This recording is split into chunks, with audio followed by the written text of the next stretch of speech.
Hello David, morning. Morning, sir. Can you just tell us about your favourite book that you've been reading? My favourite book?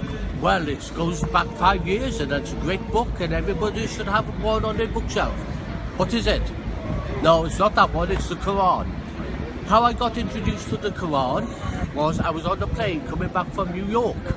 Yeah, that's over that way. Oh no, it's not. It's over that way. And the thing is, believe it or not, really, this guy was reading a book. He left it on the seat when he got off the plane like me. And you know what? I chased after this guy and said to him, "Hey, mister, you left your book." He said, "No, you keep it."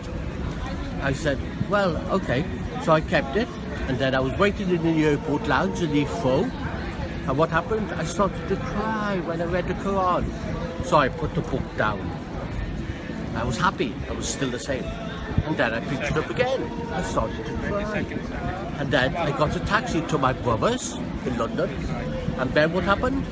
I told him about the Quran that had made me cry.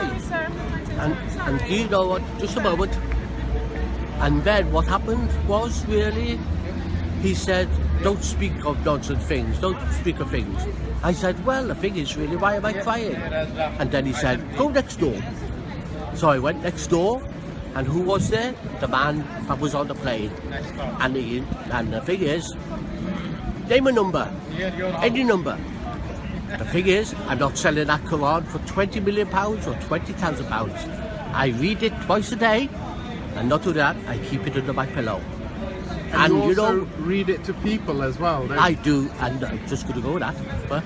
And not only that, as an activity coordinator working with people with dementia, I read it to them.